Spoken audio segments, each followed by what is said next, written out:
বিসমিল্লাহির রহমানির রহিম। আদম আলাইহিস সালাম তিনি হচ্ছেন আবুল বাশার, মানবমণ্ডলীর আদি পিতা।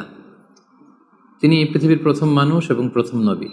গোটা মানবমণ্ডলীর মধ্য থেকে আল্লাহ তাআলা আদম আলাইহিস সালামকে পৃথিবীর প্রথম মানুষ এবং প্রথম নবী হিসেবে বাছাই করেছেন। আর আমরা পৃথিবীতে যারা আছি আমরা সবাই হচ্ছি বানি আদম বা আদম আলাইহিস সালামের বংশধর। আল্লাহ তাআলা আদম আলাইহিস সালামকে সৃষ্টি করার অনেক আগে এই পৃথিবীতে প্রথমে জিন তৈরি করেছিলেন। আল্লাহ তাআলা ইরশাদ করছেন, ওয়াল জান্না খলাকনাহু মিন ক্বাবলু মিন নারিস সামুম। আর আমি মানবজাতি সৃষ্টির অনেক আগে প্রজ্বলিত আগুনের শাখা থেকে জিন জাতিকে তৈরি করেছি। আল্লাহ তাআলা যখন আদম আলাইহিস সালামকে সৃষ্টি করবেন বলে চিন্তা করলেন, আল্লাহ তাআলা সিদ্ধান্তটি ফেরেশতাদের সাথে শেয়ার করলেন। আল্লাহ তাআলা বললেন, ইন্নী জাইলুন ফিল আরদি খলিফা। ওহে ফেরেশতারা, আমি পৃথিবীতে আমার রিপ্রেজেন্টেটিভ, আমার প্রতিনিধি হিসেবে মানুষ তৈরি করতে যাচ্ছি। যেহেতু জিন জাতিরা পৃথিবীতে আদম আলাইহিস সালামের আগেই অনেক রক্তপাত করেছিল, বিশৃঙ্খলা সৃষ্টি করেছিল, সেই অভিজ্ঞতার আলোকে সেই ডিসকাশনে আল্লাহ তাআলার সাথে ফেরেশতাদের ডিসকাশনে ফেরেশতারা তাদের মতামত পেশ করলেন। তারা বললেন তাদের অভিজ্ঞতার আলোকে, ক্বালু আতাজআলু ফিহা মান ইউফসিদু ফিহা ওয়া ইয়াসফিকুদ দিমা। অর্থাৎ, হে আল্লাহ, আপনি কি এমন কোনো জাতি তৈরি করবেন যারা পৃথিবীতে ফাসাদ সৃষ্টি করবে, ক্যাওস করবে, রক্তপাত করবে? নাহনু নুসাব্বিহু বিহামদিকা ওয়া নুকদ্দিসু লাক। আমরা তো আপনার তাসবিহ পড়ি, আপনার প্রশংসা করি, আমরাই তো ভালো, কেন আপনি আবার মানুষ বানাতে যাবেন? আল্লাহ তাআলা বললেন, ইন্নী আ'লামু মা লা তা'লামুন। যে হে ফেরেশতারা, আমি এমন কিছু জানি যেটা তোমরা জানো না। আল্লাহ তাআলার এই সিদ্ধান্তের কথা যখন তিনি ফেরেশতাদেরকে জানিয়ে দিলেন যে আমি মানুষ বানাতে যাচ্ছি, অতঃপর আল্লাহ তাআলা তার সিদ্ধান্ত অনুযায়ী তিনি মানুষ তৈরি করলেন। আদম আলাইহিস সালাম হচ্ছে পৃথিবীর সর্বপ্রথম মানব। তিনি আদম আলাইহিস সালামকে মাটি থেকে তৈরি করেছেন। এই ভূপৃষ্ঠের যত জায়গায় যত ধরনের মাটি আছে, সব মাটিগুলোকে সেখান থেকে কিছু কিছু অংশ নিয়ে আল্লাহ তাআলা আদম আলাইহিস সালামকে তৈরি করলেন। আল্লাহ তাআলা ইরশাদ করছেন, ইন্নী খালিকুম বাশারাম মিন তিন। নিশ্চয় আমি মানব জাতিকে মাটি থেকে তৈরি করেছি। এজন্য বলা হয়ে থাকে মাটির মানুষ, বা আদম হচ্ছে মাটির তৈরি। বেসিকলি আমরা সবাই আমাদের মা এবং বাবা থেকে তৈরি হয়েছি, তাদের স্পার্ম থেকে, ওভাম থেকে। যেহেতু মানুষের এই বীর্য বা স্পার্মটি আমাদের খাবার দাবারের একটা শক্তি রস বা নির্যাস, এবং আমাদের খাবার দাবার ফলমূল এগুলো আসে বেসিকলি মাটি থেকে, সেই দিকে ইঙ্গিত করে আমাদেরকে বলা হয় যে আমরাও হচ্ছি মাটির তৈরি। আদম আলাইহিস সালামকে আল্লাহ তাআলা সরাসরি মাটি থেকে তৈরি করলেন, এবং এই সৃষ্টি প্রক্রিয়ার 3টি ধাপ ছিল। প্রথমত আল্লাহ তাআলা মাটিগুলোকে এঁটেল মাটিতে রূপ দিলেন, যেটাকে কোরআন বলেছে তিনুন লাজিব। তারপর সেই এঁটেল মাটিতে আল্লাহ তাআলা বৃষ্টি বর্ষণ করলেন, ফলে সেটা হয়ে গেল হামাইম মাসনুন, মানে কাদামাটি। এরপর কাদামাটির সে দলা দিয়ে আল্লাহ তাআলা সেখানে হিট দিলেন, প্রচণ্ড তাপ দিলেন। তাপ দিয়ে সেই মাটির দলাটিকে তিনি বানালেন সলসলিন কাল ফখর, ঠনঠনে পোড়া মাটি। এবং সেই ঠনঠনে পোড়া মাটির যে কাঠামো, আল্লাহ তাআলা আদম আলাইহিস সালামের স্ট্রাকচার দিলেন, কাঠামো দিলেন, এবং সেই কাঠামোর ভেতরে আল্লাহ তাআলা রুহের ফুৎকার দিলেন। আল্লাহ বললেন, ফাইদা সাওয়াইতুহু ওয়া নাফাখতু ফীহি মির রূহি। যখন আমি আদমকে তৈরি করলাম, তখন then I breathed into him my spirit. আমি তার ভেতরে আমার রুহের ফুৎকার দিলাম। ফলে আদম আলাইহিস সালাম জীবিত মানুষ হিসেবে সর্বপ্রথম আবির্ভূত হল। আমরা যদি সহিহ বুখারীর দিকে তাকাই, তাহলে দেখব যে সহিহ বুখারীতে সাইয়েদনা আদম আলাইহিস সালামকে যখন আল্লাহ তাআলা তার আকৃতি দিয়েছেন, অবয়ব দিয়েছিলেন, তার হাইট কত ছিল, কত লম্বা তিনি ছিলেন, সে ব্যাপারে সহিহ বুখারীতে এসেছে, ওয়াকানা তুলহু সিত্তুনা যিরাআন। 60 বিঘত তিনি লম্বা ছিলেন। আমাদের হাতের এই কনুই থেকে আঙ্গুল পর্যন্ত এই জায়গাটিকে বলা হয় 1 বিঘত। সেই হিসেবে তিনি ছিলেন 60 বিঘত লম্বা, 60 কিউবিট। এবং সহিহ মুসলিমের একটি বর্ণনা থেকে আমরা জানতে পারি, জুমার দিন আল্লাহ তাআলা আদম আলাইহিস সালামকে তৈরি করেছিলেন। ইয়াউমুল জুমআতি ফীহি খুলিকা আদম। জুমার দিনে আল্লাহ তাআলা আদম আলাইহিস সালামের সৃষ্টি প্রক্রিয়া এটাকে তিনি সম্পন্ন করেছেন। আদম আলাইহিস সালামকে তৈরি করার পরে আল্লাহ তাআলা ফেরেশতাদেরকে এবং আদম আলাইহিস সালামকে একসাথে করে একটি মক টেস্ট নিলেন। সেখানে আল্লাহ তাআলা তাদের সবাইকে কিছু শব্দের নাম শিক্ষা দিলেন, এবং আদম আলাইহিস সালামকে ফেরেশতাদের সামনে এনে ফেরেশতাদেরকে আল্লাহ তাআলা বললেন যে এগুলোর নাম যদি তোমরা আমাকে বলতে পারো তাহলে বলো। আল্লাহ তাআলা বললেন, আম্বিউনি বিআসমাই হাউলাই ইন কুনতুম সাদিকিন। ফেরেশতাদেরকে প্রথমে প্রশ্ন করা হলো, বলো তো এগুলোর নাম কি? ফেরেশতারা উত্তর করতে পারলেন না। অতঃপর আদম আলাইহিস সালামকে লক্ষ্য করে আল্লাহ যখন বললেন, ইয়া আদম আম্বিহুম বিআসমাইহিম, হে আদম তুমি এই জিনিসগুলোর নাম সবাইকে শুনিয়ে দাও। ফালাম্মা আম্বাআহুম বিআসমাইহিম, আদম আলাইহিস সালাম যখন একটার পর একটা সবগুলো জিনিসের নামকরণ করে ফেলতে পারলেন, সবগুলো জিনিসের নাম বলতে পারলেন, ক্বালা আলাম আকুল লাকুম ইন্নী আ'লামু গায়বাস সামাওয়াতি ওয়াল আরদ, আল্লাহ তাআলা ফেরেশতাদেরকে বললেন, আমি কি তোমাদেরকে বলিনি যে আমি আকাশ জমিনের গায়েবের সমস্ত বিষয়ের ধারক এবং বাহক, সব বিষয়ের জ্ঞান আমার কাছে আছে। সো আদমকে আমি এমন কিছু স্পেশাল ফিচার দিয়ে তৈরি করেছি যেগুলো অ্যাঞ্জেলদের মধ্যে ল্যাকিংস ছিল। ফলে ফেরেশতারা সেগুলো জানার পরেও সেগুলোর নাম আল্লাহ তাআলাকে রিপিট করে বলে শোনাতে পারেনি, কিন্তু আদম আলাইহিস সালাম সবগুলো জিনিসের নাম একটার পর একটা তিনি বলে ফেলতে পারলেন। এবং এ থেকে প্রমাণিত হয় যে আল্লাহ তাআলা এখানে ফেরেশতাদের অপারগতা এবং আদম আলাইহিস সালামের শ্রেষ্ঠত্বের প্রমাণ তিনি এখানে স্থাপন করলেন। অনেকে প্রশ্ন করে থাকে যে আল্লাহ তাআলা আদম আলাইহিস সালামকে স্পেশালি এই জিনিসগুলোর নাম শিক্ষা দিয়েছিলেন, ফলে আদম আলাইহিস সালাম বলতে পেরেছেন, কিন্তু ফেরেশতাদেরকে তো এই জিনিসগুলোর নাম শিক্ষা দেয়া হয়নি। সো তারা কি করে বলবে? কোরআনের কোথাও এটা সুস্পষ্ট বলা হয়নি যে আল্লাহ তাআলা যখন এই জিনিসগুলোর নাম শিক্ষা দিচ্ছিলেন তখন আলাদা করে আদম আলাইহিস সালামকে শিক্ষা দিচ্ছিলেন। বরং এমনও হতে পারে যে শেখানোর প্রক্রিয়াটি যখন চলছিল তখন ফেরেশতা এবং আদম তারা সকলেই উপস্থিত ছিল, কিন্তু আদম আলাইহিস সালামকে আল্লাহ তাআলা এমন কিছু মানবিক বৈশিষ্ট্য, স্পেশাল ফিচার দিয়ে তৈরি করেছেন যার ফলে তিনি এগুলোর উত্তর করতে পেরেছিলেন। কিন্তু ফেরেশতাদের মধ্যে ওই বিষয়গুলো না থাকার কারণে ফেরেশতারা সেগুলোর উত্তর করতে পারেনি।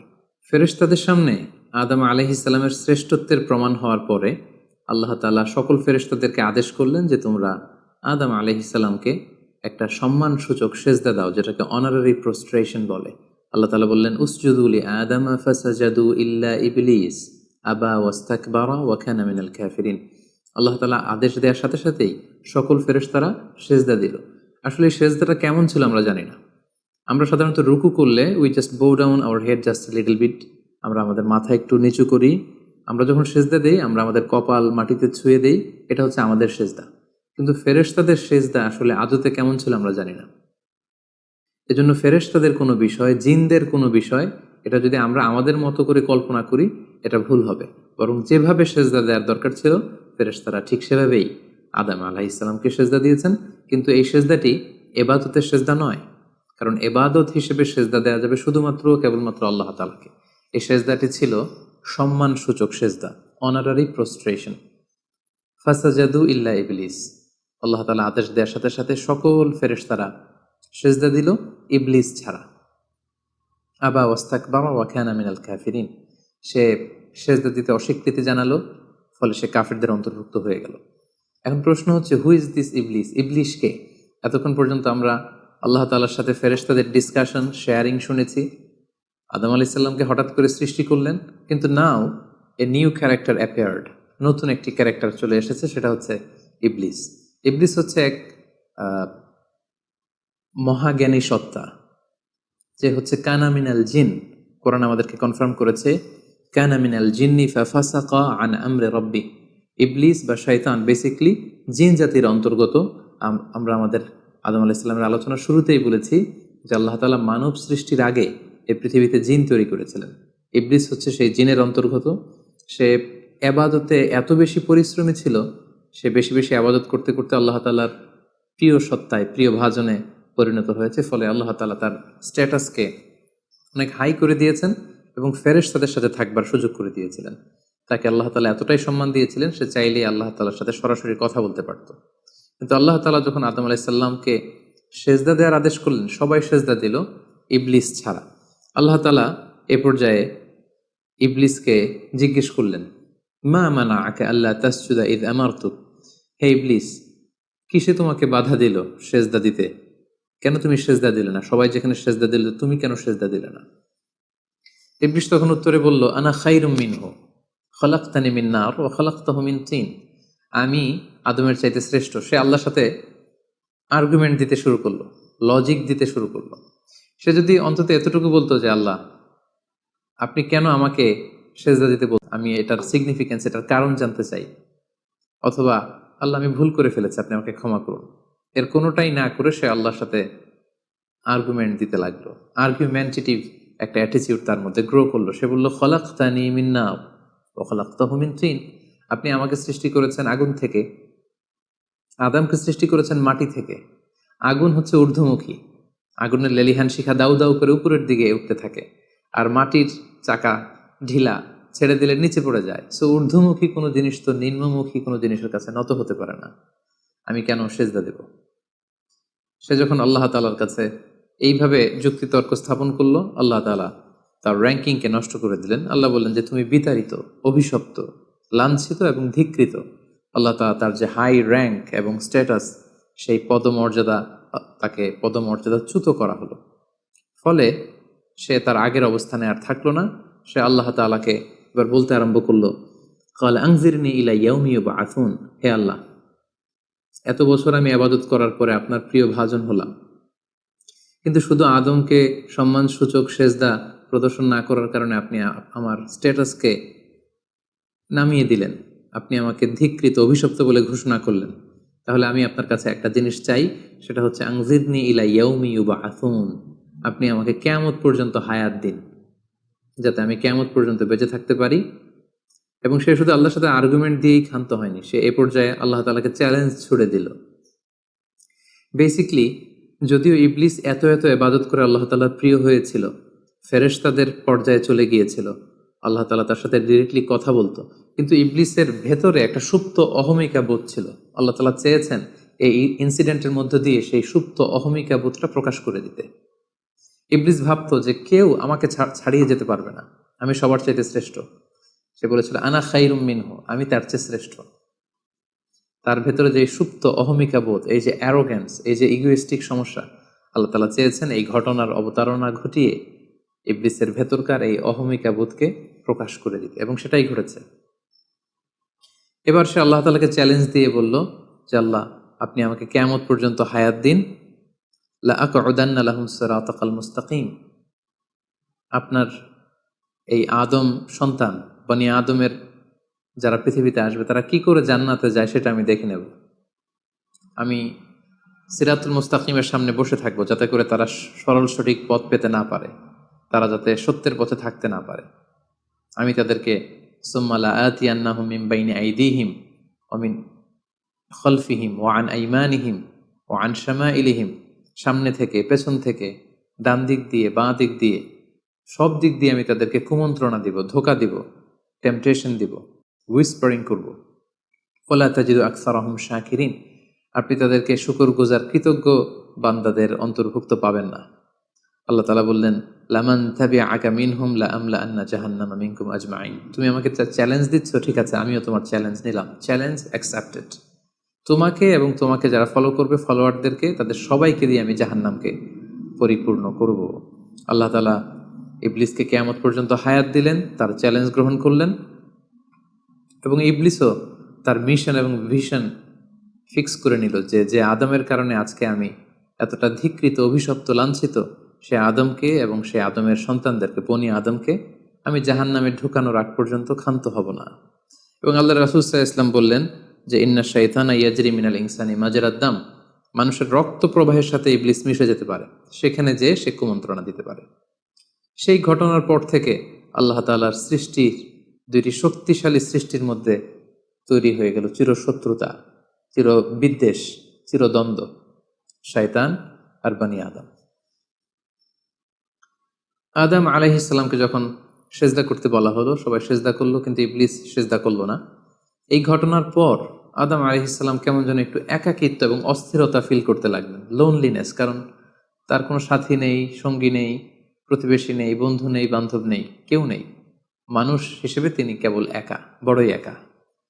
তার এই অস্থিরতা, তার এই একাকিত্ব, তার এই লোনলিনেসকে আল্লাহ তাআলা বুঝতে পেরে তার একজন সঙ্গিনী তৈরি করলেন। তিনি হচ্ছেন হাওয়া আলাইহিস সালাম, এই পৃথিবীর প্রথম মানবী। এবং আল্লাহ তাআলা বললেন, ওয়াজআলা মিনহা যাওজাহা লিয়াসকুনা ইলাইহা।